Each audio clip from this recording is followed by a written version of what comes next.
I like it to start every podcast so everyone knows why the hell they're going to listen for the next hour, is what do you do, Daniel?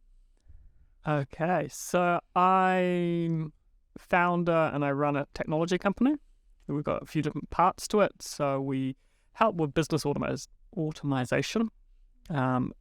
People think that's cool. We automate a lot of things. A lot of it is figuring out what you should automate. That's the real magic of what we do.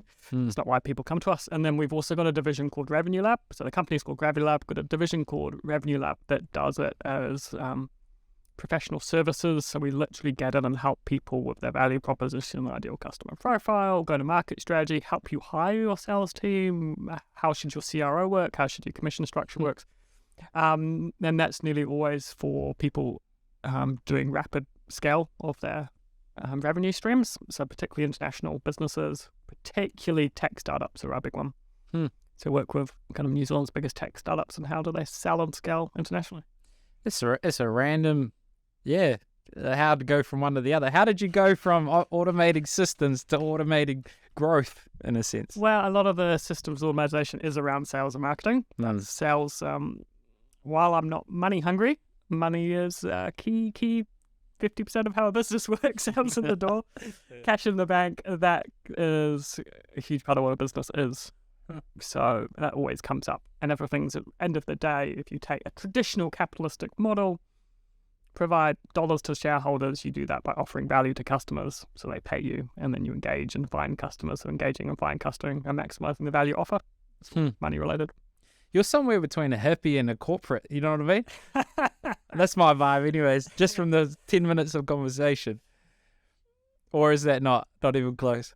I would never describe myself as a hippie. Okay, but what would you use? I understand money, I understand how business works, and I enjoy that, but I'm not money motivated. Okay. That's the difference. You know, a lot of my peers or competitors might be like, shit, I'm just got a fancy boat and I'm doing this. Look at me, I'm so fancy. I don't think that's where contentment comes from. I think finances is a means to end.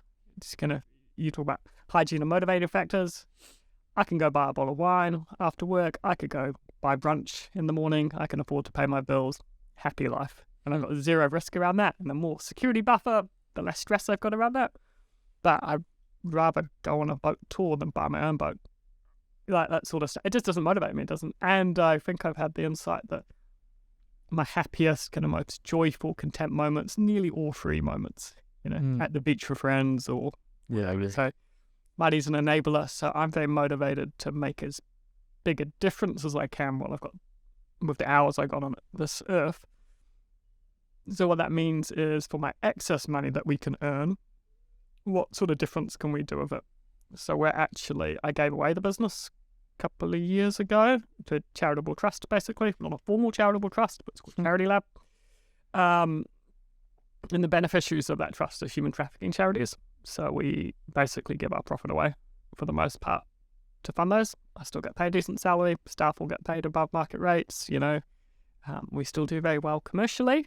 But what actually is going to help me live the life that I want to live, or what am I actually going to be proud of when I kind of get to the end of my journey? Okay, you're enigma. I wasn't far off there. You might not call it happy, but it seemed like, you're intrinsically motivated to help people. From a 10-minute yarn. But I want to I want to unpack that though, because I'm testing this theory, and the listeners probably get tired of me asking it. But fundamentally, I think the most fulfilling thing you can do is to help a version of yourself in the world.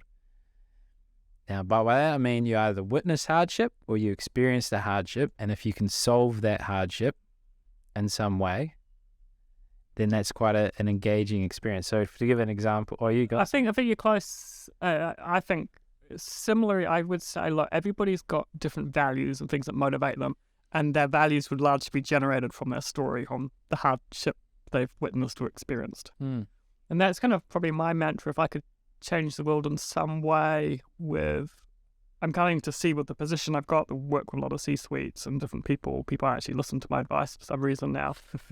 It's good in business, personal life, hopefully. I'm just like, if you sell your company for $100 million, what are you going to do? Like, what do you value? What matters to you? I really care about kids. I hate the kids who've been abused. I really care about the environment. I care about X, Y, Z. Doesn't matter what it is. go make that a better place and you'll be more fulfilled. So really, I think similar. Yeah. Well, yeah, we talked about values before even meeting, so I suspect values is important. So the charity, though, okay, well, I don't expect to speak about sex trafficking, but I imagine you know some statistics around it or some harrowing stories or some sort of motivation for it. Yeah, so there's a few different things. Statistics, they obviously vary. I think Hagar says every 3 or 4 seconds someone gets human trafficked, which is disgusting, right? I think we're 40 to 50 million people being trafficked each year. So it's bigger than it's ever been in the past. And then the other question I've got, kind of values question, where to use simpler words, is what sort of world do I want to live in? And I do not want to live in a world where people are treated like slaves, literally. I particularly don't want to be in a world where people are treated like sex slaves, because, someone getting raped every night, out of their will, stolen, is disgusting. And then a bunch of these are kids on top of that. So it's just like, you kind of take, like, what's your biggest problem in life? If you can solve that problem, you make your biggest material difference. So am I going to solve it? No, but I'm going to try and do my bit. My personal kind of goal around those things in my lifetime is to try and fund and help with the rescue of 10,000 kids or human trafficked victims. And then the really exciting about this, and I think of it in terms of social return on, what's your return on investment when you're giving in that cause? You should treat it like a business in many ways. One of the things that really improves the return on investment is what is the impact of doing a bust and prosecuting the corruption that's happening? You're having a much, much bigger impact. So today, or last night, I got 2 emails. I think they did 2 different rescue missions, the guys that we fund. And they saved 4 in one bar, 3 in another that were being human trafficked. But guess what that does to all the bars in the region? They go, oh, shit, we don't want to do this. This is not commercially viable. This is higher risk than we thought it was. That now I'm going to jail. The ripple effects can be massive. That's a good point. I mean, my understanding is the speed, the frequency of which they get caught will determine, whether they'll stop crime, in the sense that, so, like, if nothing happens and they keep doing it, and there's no repercussions or they don't witness any consequences, as opposed to the severity of the actual crime itself. So if you're able to increase the frequency of which they catch these people, then you're less likely to go down the route of, the crime, and it's not so much a deterrent, the severity of the charge, as it is catching them. Yeah, it's just making it seem like a really dumb idea. It's obviously a dumb idea, but people can talk themselves into all sorts of horrific things. And then the other thing that organisation we work with is they go after prosecuting corrupt officers. And that's another wide net thing. So if you can take down senior corrupt officers that might be taking bribes from several places, it scares off several corrupt places all at the same time. Jeez, has there been any repercussions for you? Like if we suddenly hear you self-suicided or something? Not for me. Nobody knows who I am. We just get... for the agency we work with, so I catch up with every month. We kind of talk through financials and business planning and things like that. And I always like to ask kind of questions like, so are you safe at the moment? He's like, yep, definitely safe. I'm like, anybody following you? He's like, oh yeah. Like, who are they? Oh, just from some gangs, He's just like, I'm not scared. I'm like, okay, mate, Wow. Well, I was going to ask you to plug them, but maybe for your safety, we shouldn't. What do you think? Up to you. No, well, we're the only funder of that organisation. There's other big ones like Child Rescue and Hagar that we're supporting internationally. Or you get in touch with me and we can talk about how to fund these guys as well. Cool. All right. We fund them because we think about ROI. Their cost structure is much lower, their effectiveness is much higher. And if we're going to give away, in essence, millions of dollars over the year, then I want it to be used as well as possible. You give millions of dollars over the years, or? Well, we will do. Oh, gotcha. I was going to say baller.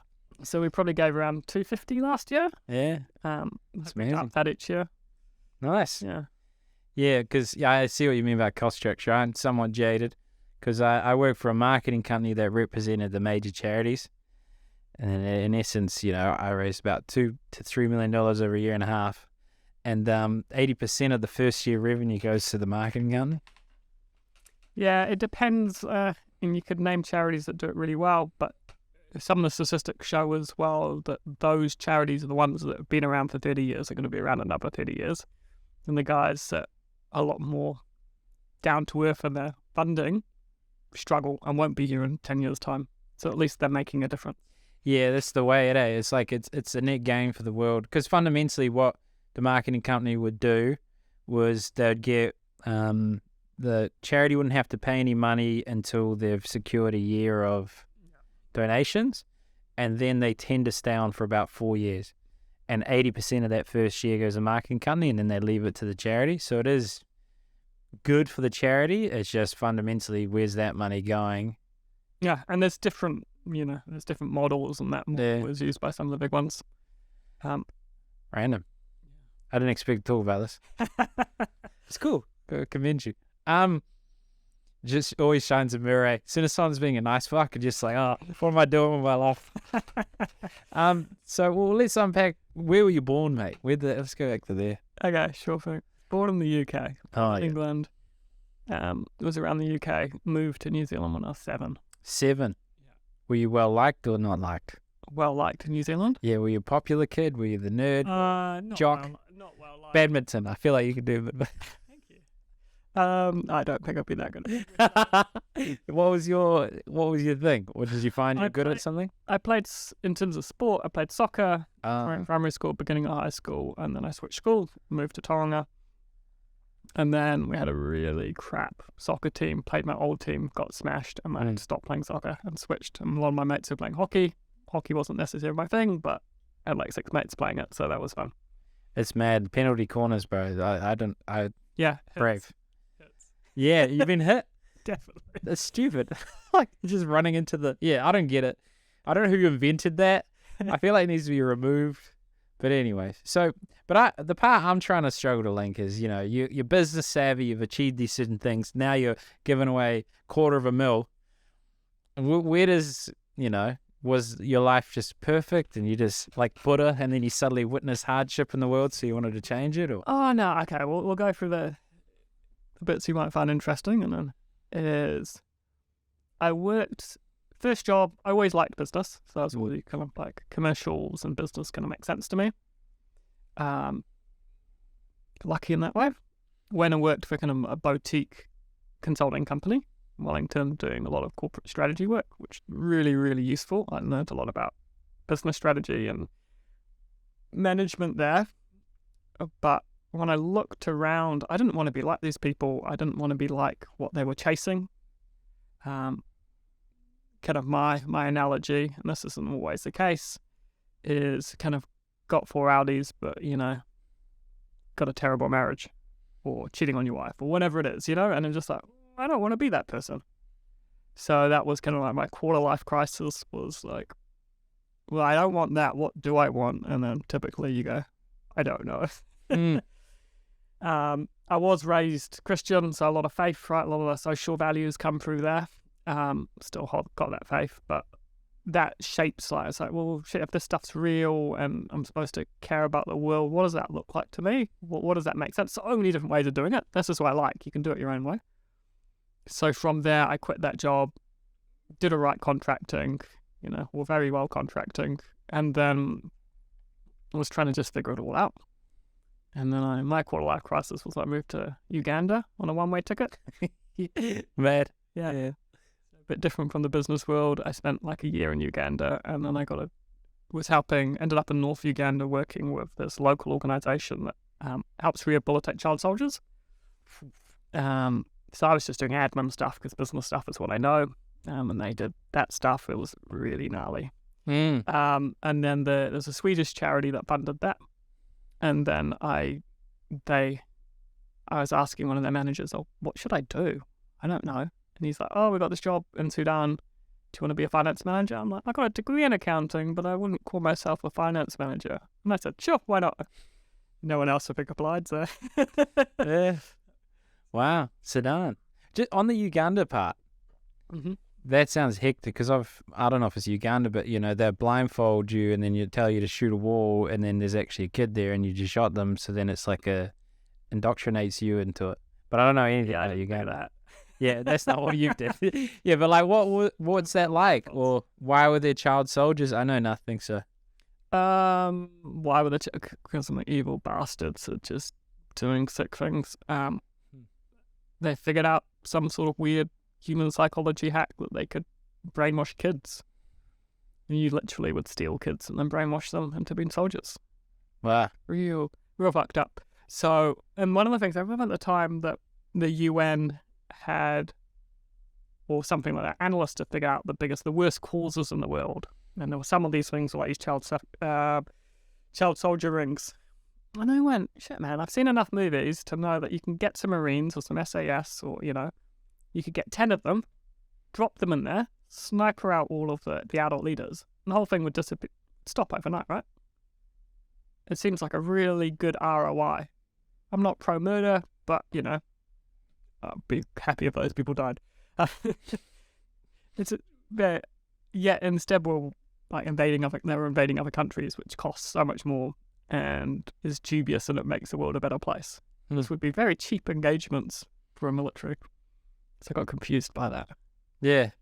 On the side, I didn't see really any violence in Uganda, but heard a lot of stories. Yeah. Wow. That's fascinating, eh?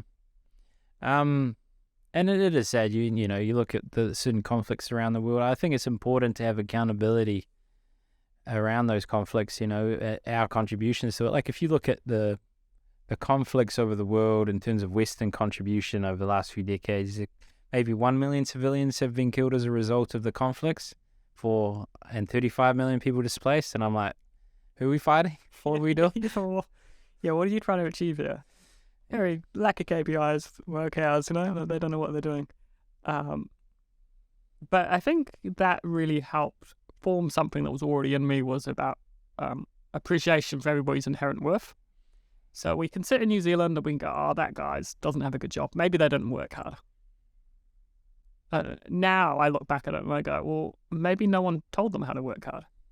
I went to university because my parents went to my university and my aunties and uncles went to university, so it was a default.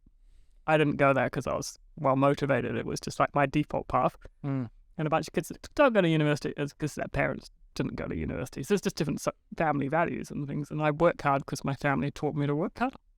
So it was my default. Of course, there's differences and there is some choice. But heaps of it is around going to a different country and seeing a whole nation that maybe has some problems or has been dealt a worse set of cards than I had. It's not their fault. I could have been born in that country. I could have been born in a place where I didn't have the opportunities that I had. And I just fundamentally don't think I'm more valuable or more worthy than that person.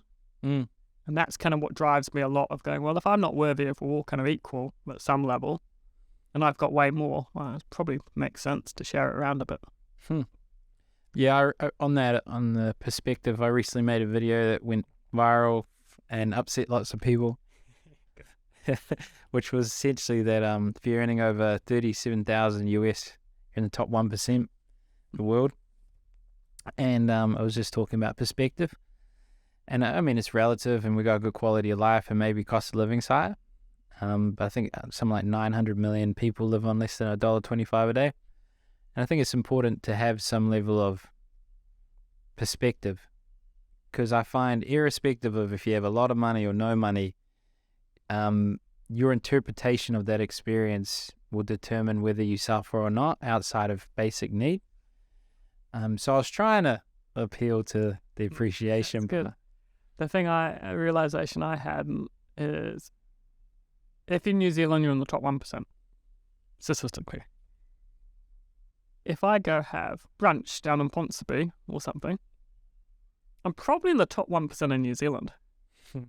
And so's everybody in this cafe. Like, you can walk out, everybody sitting here, by basic principles, is probably in the top 1% of the top 1%. I go, well, it's crazy, it's not just me, it's everybody in this whole cafe, and there's a bunch of these cafes, because we just chuck money away on brunch. And it's just like, oh, that's really gnarly. It's I think it's important. Like, I think Mike Tyson, a famous philosopher, he said, people that think a lot of money is going to make you happy haven't had a lot of money. And I think it's important to reach a certain threshold. I think even Uganda there was a study between Canada and Uganda and found that if you earn over 70 grand a year in relative dollar terms, it doesn't contribute more to happiness. Yeah. But if you give, it does. Yeah, and it's not that you need to give. I think if you start living out your values, just working up Maslow's hierarchy of needs to like make a difference. Like, what actually fills your tank? You're like, what actually? Drinking the $70 bottle of wine or the $20 bottle of wine, it doesn't actually make you any happier.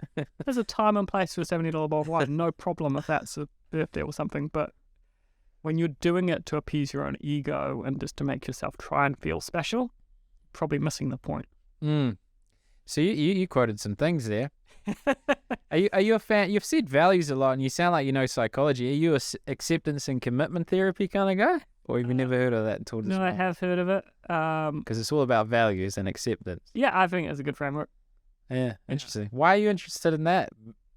I think I like the way how humans work. I find it interesting. I think it helps me find my place in the world. It also helps me understand myself. Yeah. And it's probably led me to some of these realizations that it's actually those simple things, like hanging out with friends or having a laugh or sitting outside in nature. Some of these things actually bring fulfillment and contentment rather than achieving big things or trying to have prestige or...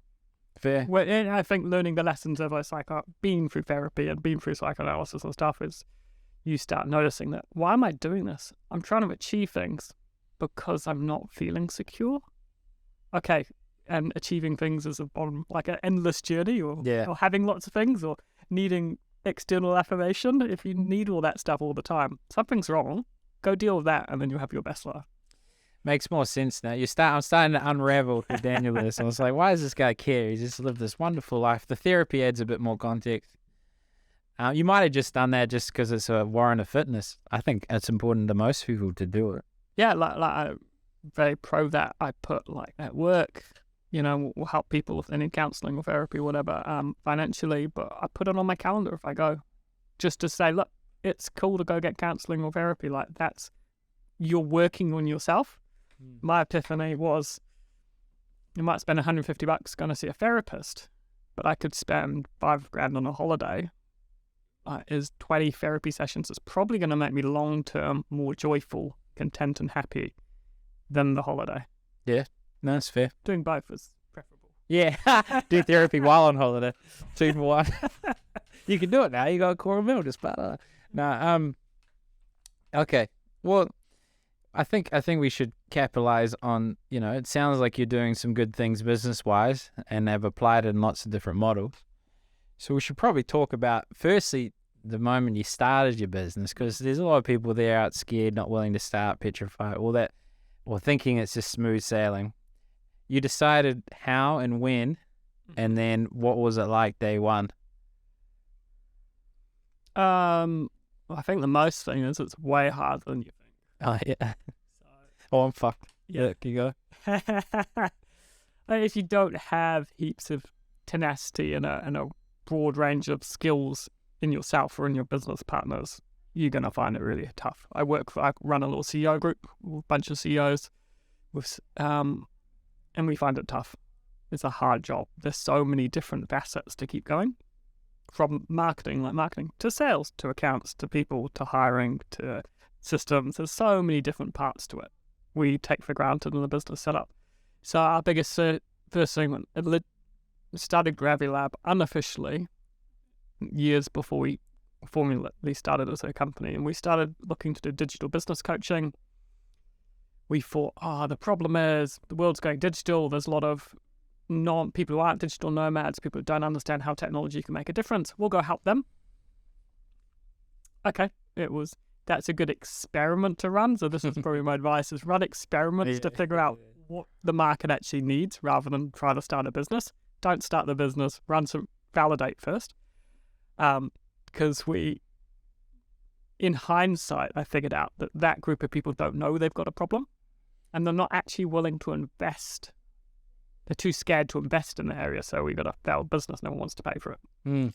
Well, now people know, we qualify very heavily, that people know they've got a problem, they've got some sort of digital maturity, and we can help them get there. And if I don't think we can get them there, we won't take on the client. Yeah, it makes sense. I feel like you were going to spin another riff. I don't know. To pull it out of it. Yeah. Well, so I started this new marketing company 3 months ago. And it's changed 20 times. So, yeah, I've gone to the market and they're like, I don't want that. And I don't want it like that. Oh, no, I want that, but not like that. So it's just been like incremental improvements. And it's not necessary. I think if you're really capitally funded and you've got some really good things, startup style, you can kind of figure out a really niche problem and go solve that problem. And you could ignore all customers or what people say they want and go, because you've convinced a bunch of people to pay and given you a runway to do that. If you don't have a big runway, you can't just point out what their problems are. They've got to buy into that that's their problem. Yeah, well, I'll run out of money in 4 months, so I better pull something off. Good luck. Thank you, mate. But yeah, I think there's an important thing there, because it's a balance. You hear the people that are established and the biggest regret they have is servicing a client that they don't necessarily want or charging a lower price point because they didn't feel deserving of charging more. But then also you got to keep the lights on. So how did you start bringing in clients from like when you started? Because it sounded like you're bringing it and it wasn't working, and then you pivoted. So that was I got into doing CRM consulting, specifically Salesforce. My brain works really well from that. So I had a business background. I ran a website business for a little bit before earlier days. So this was bringing in business thinking with a bit of technology. I was like, this is my sweet spot. I'm not the world's best developer by any stretch of imagination. I don't claim to be the world's best at this thing, but these two worlds colliding, I'm good at. So I was useful so I could take people back from, I need this. And you could bring in a very pragmatic way, go, what are you trying to achieve here? Are you trying to increase your number of leads or increase the quality of your leads? Because they're a very different thing, and technology is not a silver bullet. If we're not clear about the objectives, I don't think you'll get there without doing a massive consulting engagement. You do that in a 5-minute discussion. So that resonates, and that's what our business is built around. It's not around delivering tech for tech's sake. It's trying to solve real business problems, because that's what people want. Yeah. It's like, what do you actually, cool, you want it. I was like, what are you trying to achieve here? What does success look like? Yeah, you make a good point. I mean, I've sold lots of different things, and it's always fundamentally that. It's like, what's the problem that you have? How does it relate to what you're trying to achieve? And what's the way I can explain that makes sense to you? Essentially, I know I'm not particularly good. I did sales because people scared the shit out of me. So I thought if I talked to 100,000 people, I'd get better at it. But I didn't. I realized I'm okay at sales. I'm better at training people. So what were your first milestone, like a first lesson for you where you're like, and then you get a pivot quickly? The one that came to mind wasn't necessarily a pivot, was we haven't done a lot of pivots, which is good. One of them, I just remember hiring the first person, had somebody really good, and I was just scared. Like there's the responsibility to look after someone, their family, what happens if it goes tits out, like all these different things. Like there's this genuine fear around those things. And I was really blessed in terms of I had a business coach, who I highly recommend. You can plug them if you want. Pardon? You can plug just a business coach in general. Yeah, I did have one in general. Okay, got it. I said, Sian, she's the best. But she'd been through all this before. That's why she was my business coach. And she's like, what are you going to do? And she helped me take like a 3-month or 2-month decision-making process into a 10-minute one of going, cool, so nothing more sophisticated than pros and cons of like, what happens if you do, what happens if you don't, where are you going to be in 2 years' time if you never do this? And I was like, well, I've got to do this. And that helped me kind of hire the first person. It was scary. I remember needing to get rid of the first person as well. I'm once again responsible. I care about people, right? Yeah. Just like, oh no. What was that like? What was the mental origami that you had to use to fire them? It's reframing, and some of the psychological stuff here is, I'm not responsible for other people's livelihood. They're responsible for looking after their income and their family, not me.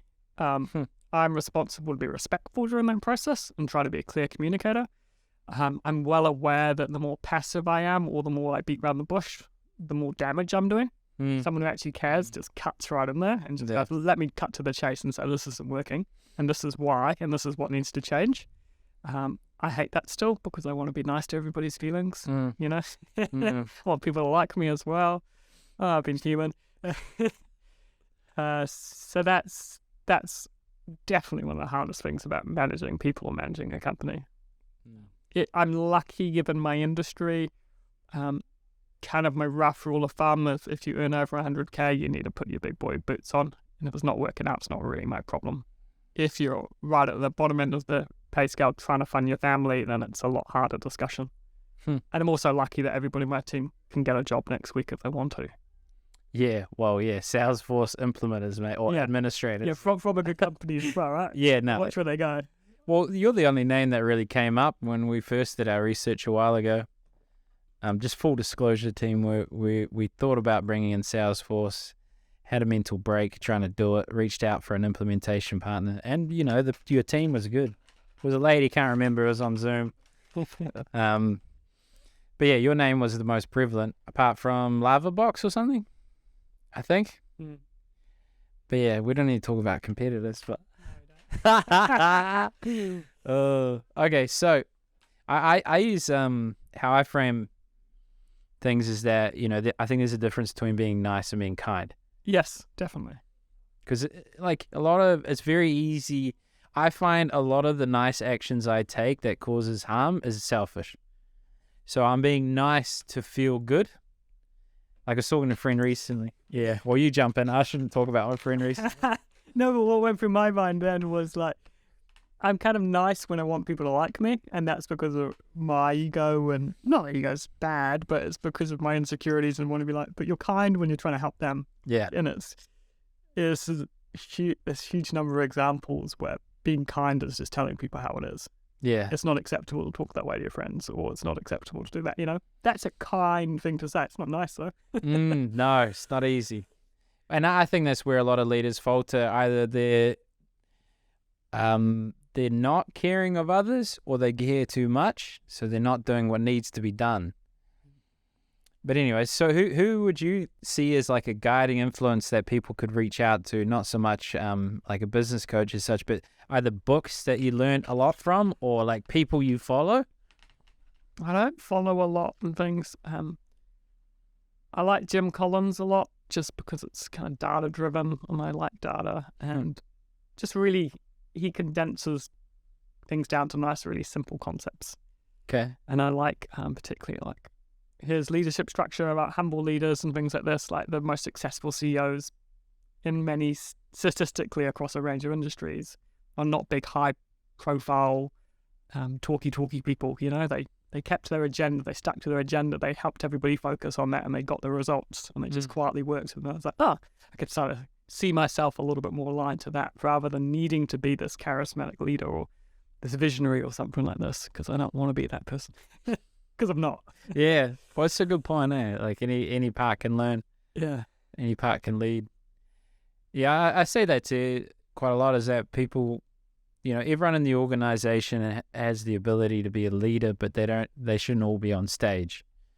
Yeah. You know, and I think that's empowering to give the person the opportunity to discover and innovate themselves and be responsible and accountable to their own ideas, and then it's not bottlenecking to you. So we talked off air about how you're working towards being less involved in terms of like, you know, not bottleneck to you. What is your lessons through that, or learnings that, and we'll start talking about your confidence in your business soon. But yeah, how did, like, because most small business owners I see fail for that very reason. They have a job and they find it hard to delegate. And that's most of the business owners. Yeah, well, delegation's interesting because it's a trust exercise. You'll get, you're screwed if you don't trust people enough, right? If you don't delegate. The kind of mindset I fostered was, I don't have a business if it relies on me. I can't go away from, I've got a glorified contractor arrangement. You know, that still underpins by me. It's not a real business, and I kind of strove my goal was to make it to a real business. And likewise, if you trust too much or abdicate responsibility, that's probably even a worse situation. Go, I've hired this new marketing manager, he'll just sort out all my marketing. They won't. People need specific guidance, they need accountability, and they need follow-up. So it's really hard to delegate well. And we want silver bullets. We want, I just hired that marketing manager, or I've hired that marketing agency, all my problems are going to go away. And that's just not truth. Truth is, they'll be really good at these things and they won't cover these things. So if you can figure out that, then your expectations can be really well aligned and you can trust well. So I think that's a big one. And then obviously you need the right people to trust. A big CEO problem is getting the right leadership team around you. How do you find people you can trust? And that's really hard. That's just really hard. There's not an abundance of superstars in the world by the definition of a superstar, right? True. I mean, Gary V, Vaynerchuk, if people want to look him up, he's my disciple. Well, not disciple. Whatever. I follow him. Yeah. I don't want to say Jesus, given your thing. But he says hire quick, fire, hire slow, fire quick, or hiring is guessing, firing is knowing. You know, the reality is you don't necessarily know what a person is until, you know, you've met them. There's a bunch of things you can run much smarter interview processes than most people do. If you're not testing people practical application, what are you doing? Like a CV is not a good guide. An interview is pretty subpar process. Give them real challenges and see. But there's a bunch of things you can't test for. You can't test them when they're in really tricky situations. You can't test their long-term reliability. Some people will be great for 3 months and fizzle out. I like the tagline fail fast, which is used in a lot of startups, you know, pivot quickly, fail fast. And my question that's really helped me through these is, would I hire this person today, given what I know now? And if the answer is often very quickly no, it's like, well, why am I keeping them? Because you're basically rehiring them every day somewhere. That really helps justify when I work with kind of my group of CEOs and different things like this is they go, I'm not sure. And I say, mate, the fact that you just told me you're thinking that this person isn't working means you've already concluded they're not working, because you wouldn't have been bringing it up otherwise. You don't talk about these things unless you know. Yeah.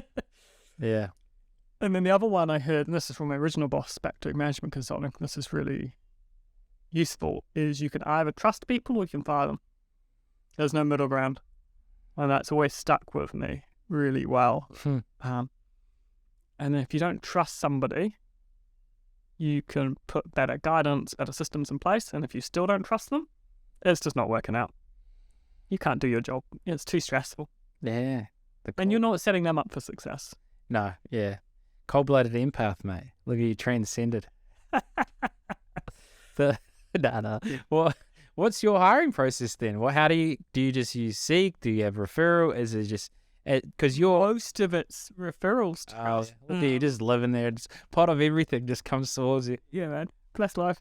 No, but like in our industry, there's too much people competition. It's actually more about retention than it is around hiring in our industry. People trying to poach people all the time. We've got incredibly high retention rates. No, we've got people here from day one, or 5 years ago, whenever it was. It's because we actually give a damn about our people. We treat them with respect. We try and pay them slightly more than market rate. We care about their learning and development. We'll put a lot in place to look after them, and they talk to each other.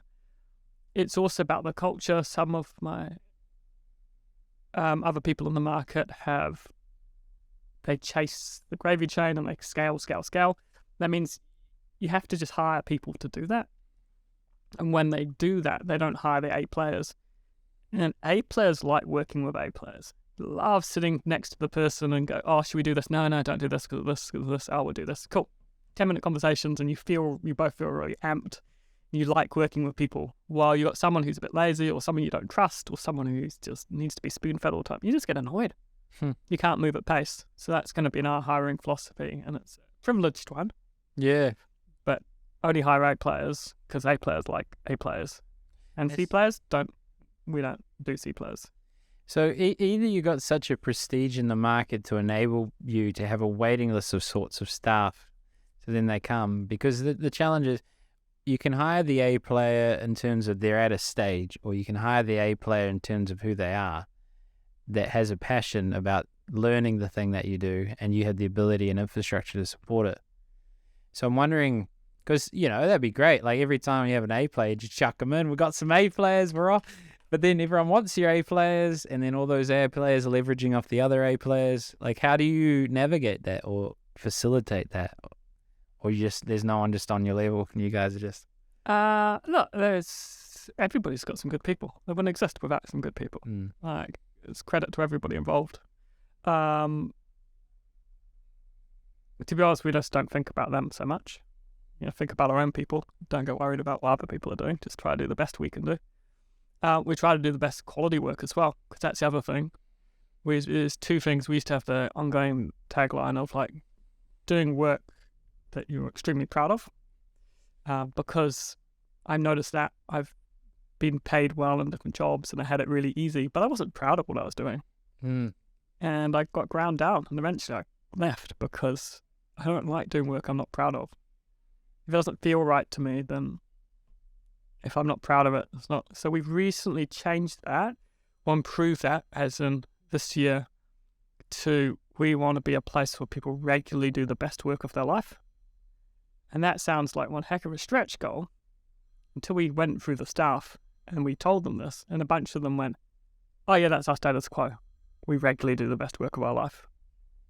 And I was like, oh, that's amazing, And if you do the best work of your life, getting paid well, and enjoy who you're working with, then you're not going to leave.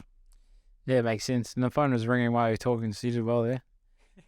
Best work of your life there, mate. So you've got the people there, and then so a referral, does that mean they know of someone else at a networking event? Is it a referral from clients, or where is your staff coming from? Look, we do get job adverts. Like, people know us in the market. Yeah. So some people are looking, in this case, for a Salesforce job. They'll go around the top Salesforce partners and apply to all of them. Oh, so is there a ranking system in Salesforce? Like, they put you, no, but you gold partner. Right. Yeah, and your SEO is high. Yeah, I think our SEO is really bad because we don't do marketing. I don't know. Some people find out. I always get amazed, even talking to yourself, right? It's just like, oh yeah, I've heard of you guys. I'm like, how the hell have these people heard of us? Yeah. It's a bunch of those calls before. Well, I mean, yeah, anyone that was a Salesforce implementer, I was just like, that is just like creme de la creme, in the sense that they appear, you're like, oh, can I talk to you? Yeah, I'm free in the next 2 months. I'm like, what do you mean you're free in the next 2? Because there's just so much work that's accessible to them. Well, every business needs back-end systems. Yeah. True, and very few businesses can set up Salesforce. Yeah, well, and there's not your choices. Off-the-shelf system. I use the zoos as an example. We've done the implementation for a couple of the zoos, one to Auckland Zoo. What's a zoo supposed to do? Plan A, go get the zoo management system that kicks ass, that does all your membership management, your pass generation. Just use that. Apparently that doesn't exist. Yeah. So the normal, typical next step is you go to a development company and you plan it all out and you pay for it. And you pay hundreds of thousands of dollars for these code monkeys to write up custom code. Every time it breaks, every time it needs maintenance, every new feature is going to cost you. And we just happen to sit in the sweet spot on configurable software. So we'll build workflows and build things on an already existing platform. So it costs 4 times less. And people think it costs twice as less, but no, it costs 4 or 5 times less in the long term. It's total cost of ownership and keeping this thing up to date. But how else are you supposed to solve that problem? I work in this industry, and that's the best way of solving the problem. So that's why we're always going to have work.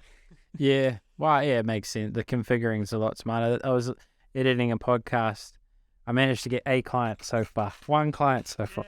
And I was editing that podcast, and the guy was talking about he started his app. He had an idea, in essence, of combining different apps of Uber and all the different driving apps.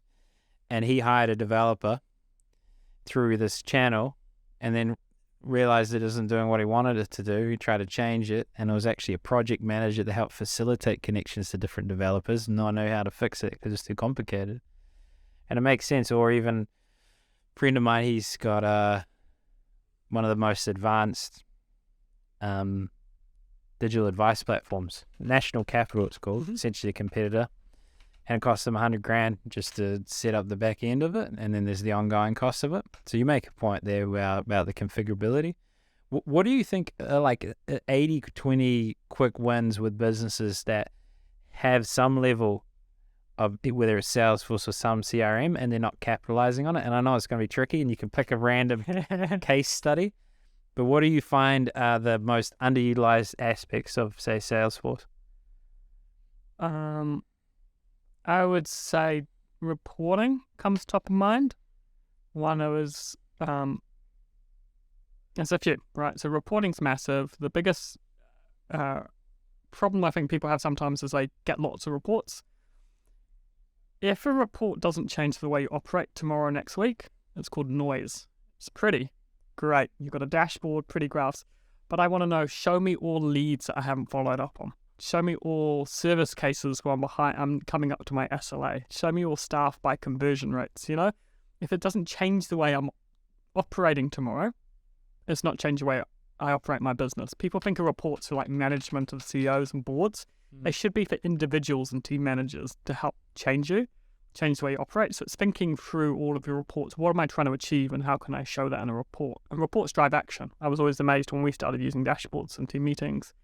You just put them on the board in action. People just changed. They noticed that and go, oh, let's drive that outcome. It's smart. You put a list of all our project milestones and one's coming up to due, all of a sudden there's less coming up to due dates. It's just, that's how humans work. The other one that comes to mind is probably the obvious one is working for efficiency. So actually shadowing and talking to people. People cost the most in pretty much every business by a long margin. So what are the inefficiencies? Like, it's hard to book in meetings and use a booking tool. Generating proposals will generate templates, save them back. It's hard to find documents, get it automatically structured. Pricing, we always get it wrong. We'll get a pricing calculator. Like, what are your needs that are going to save on human time? We find a lot of boards and stuff are skeptical about technology investment, but they'll pay a lot of money for people. So kind of one of our sales tactics there is going up, well, how many people would you hire? Well, it would take us 4 people to solve this problem. Go to your board, get the sign-off for 4 salaries, and they'll sign it off without blinking. And then go back to them and go, oh, I've had an idea, I can do it for 1 salary's cost. If I use technology, and it's going to save all this money going to the future, and the board's like, oh, great idea. Because you went up for 1 salary cost, they might have said no at the beginning. Yeah, well, that's an important part, is conveying it to key stakeholders that might be baby boomers of sorts. Yeah. Is there, let's say there's a change management, whatever they call themselves these days, people in the business that want to make a change and they're finding resistance. Is there a process you go through to help them communicate this? We start right back at the beginning of just discoveries with new clients, and then in our first initial workshops when they come on board, we ask, why the heck as an end user do I want to use this? So the questions we ask through there is, what are your pain points? Ignore Salesforce, ignore technology. What sucks about your job? What's a waste of time? What keeps you up at night? What keeps you stressed? We list out all those, and we list what would you like your job to look like. And we see, it's like, cool, so if I can solve these 6 problems, you'll use the system and you'll like it. And they're like, hell yeah. Like, cool, glad we did that. If we can't get any out, then no one's going to use it. Let's just stop the project. Let's refund money and just go our separate ways. But quite often people design it for managers, like that management dashboard report. Managers want to keep track of things, but it's not going to get used unless it helps the end user. So it's talking to them and figure out what their actual pain points are. And people are much more motivated around pain than they are about aspirations. We think we're positive, but if you can solve a pain point, I'm in. Yeah, that's an important distinction. Yeah, I talk about, aspiration and rock bottom are the 2 biggest contributors, but rock bottom is the main one. Yeah. I won't tell you the story about the dog and the nail. I've told it 4 times in a row. The same concept of, if it hurts enough, then you change. Well, we're at 50 minutes, so we've gone on well.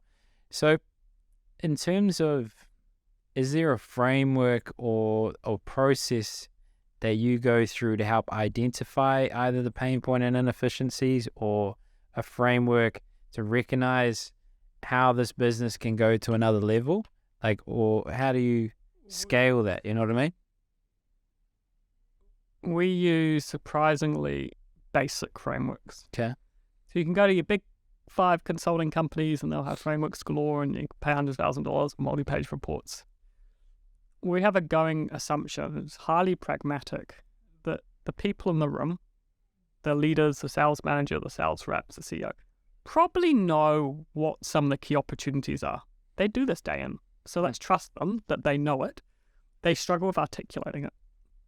And also, if I talk you into this new idea, which I think is best, they're probably not going to do it because they don't buy into it.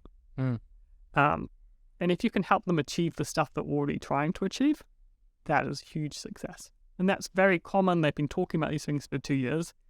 We help them go like, what is it? We kind of try and articulate it very clearly. What needs to change to achieve that? And then we list out all the things you want to do. We go for a prioritization matrix and go, cool, start with your top 10 priorities. Start with number 1 priority and work down that list. We've got them in order.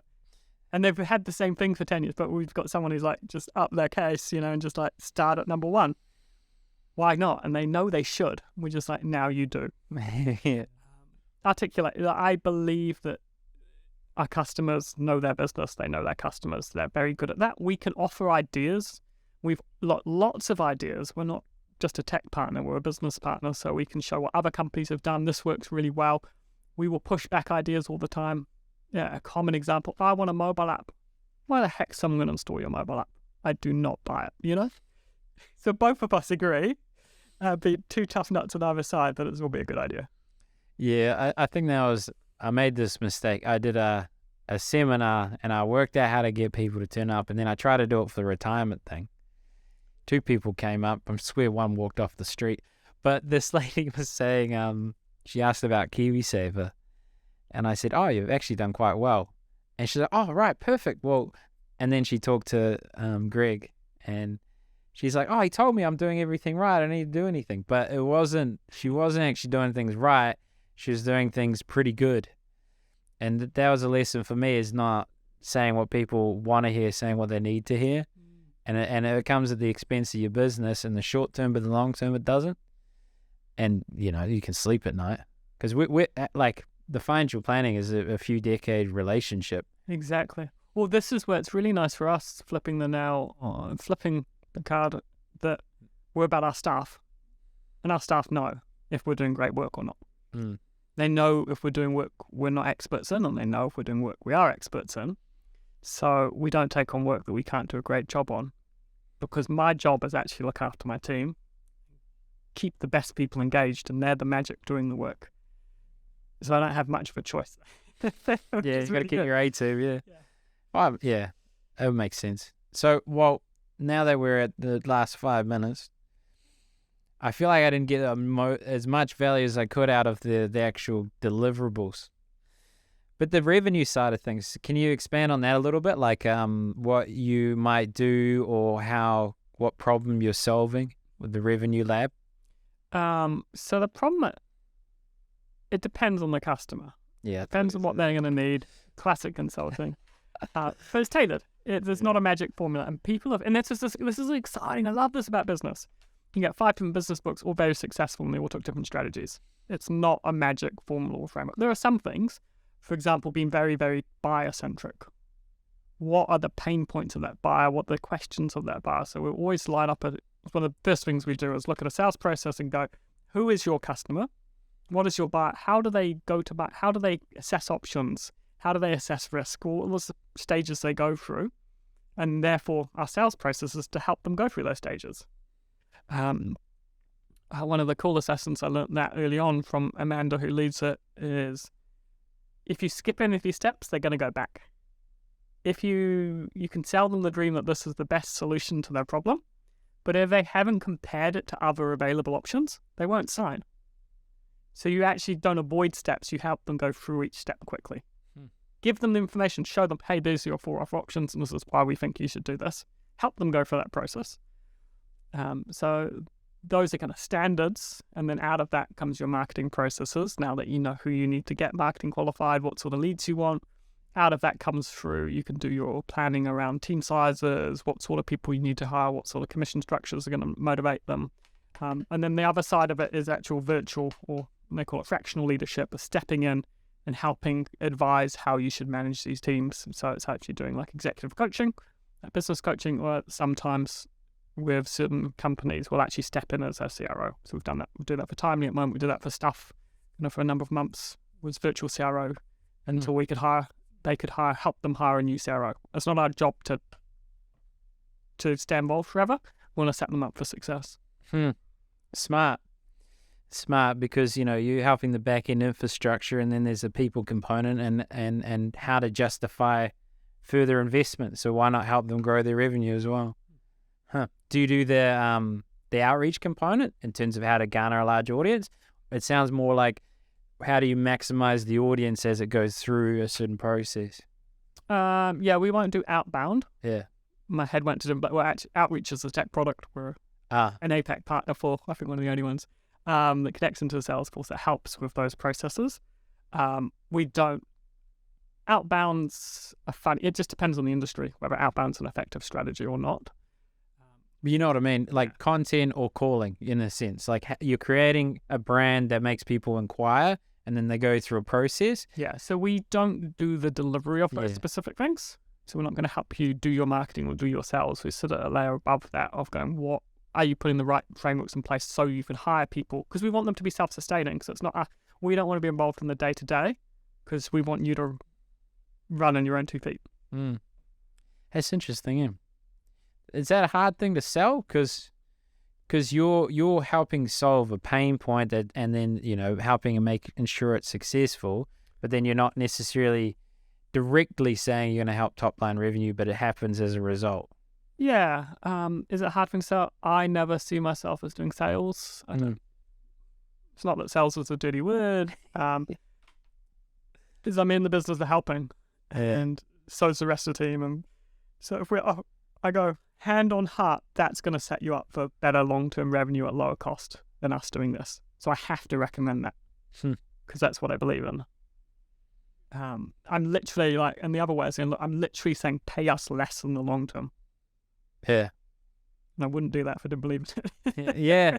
It's an interest. What made you pivot? Well, what made you expand? Because you didn't have to pivot, you said. Because you're helping. Well, opportunity came along. We saw it's twofold. A lot of people coming thinking tech's a silver bullet. Oh, I'm going to get this new sales tool. It's going to improve my sales numbers. Is it? I'm skeptical. So it's like, how are you managing your team? How do you motivate them? Do you have a good idea? And quite often they're not tech problems. And then we got a great opportunity where we met Amanda Armstrong, who was CRO at Crimson Education at the time. So she did Xero, Rend, and Crimson were last kind of free tech gigs. And we just got on really well. And what her skill set was, we could help expand that across multiple clients rather than just one at a time. We started that 2-3 years ago. Yeah, it makes sense. That's a weird thing, eh? Like, I'm fortunate that I just gave for a few years and nothing happened, and then things started to happen. And now as I'm going on this new opportunity and just making people aware that I'm on it, and just there's so much help and guidance, and every step is just solved by someone else. I'm doing nothing. Well, I'm doing stuff. But each time I go somewhere and I don't have a solution that's solved before I had the problem, you know what I mean? At the moment, I realize essentially what I do is book people and CEOs of companies for a podcast and do all the creative and replicate that model for other businesses, because B2B, the whole thing is just about relationships. And then I realized, how am I going to deliver, 14 pieces of content a week, which is what I was going to do, was to do all the short clips to promote it. And then my first client spoke to someone else that owns a media company, and he said, reach out to him. So reach out to him. And he's like, why don't I do all the creative and provide the podcast studio, and you just be like an honorary salesman until you reach scale, and then you can go on your own. I was like, okay, well, let's just do that. But enough about me. What as we wrap it up now, what would be, who should reach out, and how can they reach out, and what would be your final point? Reach out. Look, our ideal customer is someone who's trying to solve a business problem, something probably to do with scale. That's where technology really helps. And if you don't have a clue what that is, you can still reach out. But if you've got more of a specific problem, you've already got a bit of a tech stack and you want to have a review, see if it's better, where your people, or if you've got maybe 5 or 6 salespeople looking to scale, you're figuring out as you scaled, relying on your old good salespeople isn't quite the formula for the next 20 salespeople, reach out. Those are probably the 2 big ones. To reach out, just go to the website, gravitylab.nz, fill out the contact form. My email's daniel@gravitylab.nz. Ooh, brave There man. you go. Get in touch. Cool. I'll put it in the description. Email. All right. Yeah. So it'll be If you call me, I'm probably focusing on the task at hand. I'll probably call you back, but I might not answer. Yeah. Fair enough. Oh, well, thanks for coming on. Hey, thanks, Ryan. Great to meet you. You too, brother.